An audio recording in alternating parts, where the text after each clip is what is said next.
Comrade Govind Pansare यांच्या हत्या प्रकरणातील तिघा प्रमुख संशयितांना अखेर जामीन मंजूर झालाय।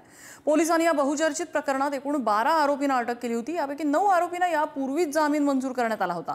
त्यामुळे कॉम्रेड पानसरेंची हत्या कुणी केली हा प्रश्न उपस्थित होतोय। कॉम्रेड गोविंद पानसरे यांच्या हत्येला आता तब्बल 10 वर्ष पूर्ण झाली आहेत। मात्र मारेकरी कोण हे शोधण्यात तपास यंत्रणांना सपशेल अपयश आलं।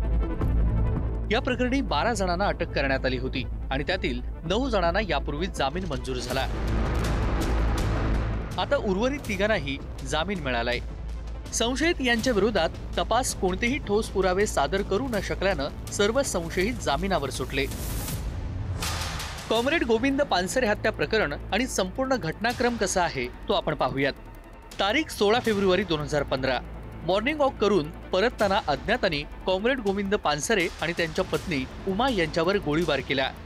20 फेब्रुवारी 2015 गोविंद पानसरे यांचं उपचारादरम्यान निधन झालं। पोलिसांनी अज्ञात हल्लेखोरांविरुद्ध गुन्हा दाखल केला। तपास CIDकडे सोपवण्यात आला।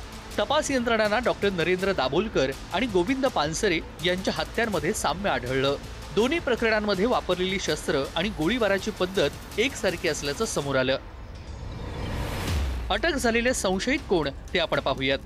डॉक्टर वीरेंद्र सिंग तावडे, अमोल काळे, शरद कळसकर, सचिन अंधुरे, गणेश मिस्किन, अमित डेगवेकर, भारत कुरणे, अमित बद्दी, वासुदेव सूर्यवंशी आणि समीर गायकवाड यापूर्वीच 12 पैकी 9 संशयित आरोपींना जामीन मिळालेला होता। डॉक्टर वीरेंद्र सिंग तावडे, अमोल काळे आणि शरद कळसकर यांनाही जामीन मंजूर झालाय।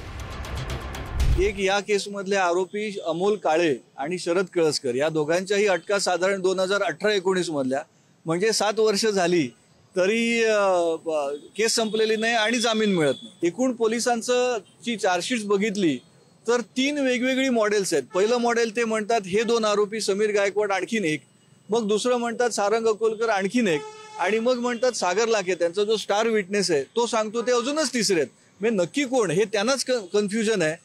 ही परिस्थिती आम्ही न्यायालयासमोर सगळी दाखवली आणि त्याच्यातून हा जामीन मंजूर झालेला आहे। हे 3 जर बाहेर पडले तर 2 त्यांच्या म्हणण्यानुसार ॲब्स्कॉन्डिंग आहेत, तर बाकीचे सगळे आरोपी आता बाहेर आले असं म्हणता येईल। गोविंद पानसरे यांच्या हत्येचा तपास अनेक वर्षापासून सुरू असून या प्रकरणाशी संबंधित संघटनेतील सदस्यांवर तपास यंत्रणांनी कारवाई केली होती। तपासादरम्यान या तिघांवर कट रचल्याचा आणि गुन्ह्यात सहभागी असल्याचा आरोप करण्यात आला होता। मात्र पुराव्यांच्या अभावामुळे आणि दीर्घकाळ सुनावणी प्रलंबित राहिल्यामुळे अखेर त्यांना न्यायालयाकडून सशर्त जामीन मंजूर करण्यात आला आणि या निर्णयानंतर पानसरे हत्या प्रकरणातील सर्वच 12 संशयित आता जामिनावर बाहेर आले आहेत। त्यामुळे पानसरे यांचे मारेकरी नेमके कोण आहेत याबाबत पुढे कसा तपास होणार हे प्रश्न सध्या उपस्थित होऊ लागलेत। शेखर पाटील, पुढारी न्यूज, कोल्हापूर।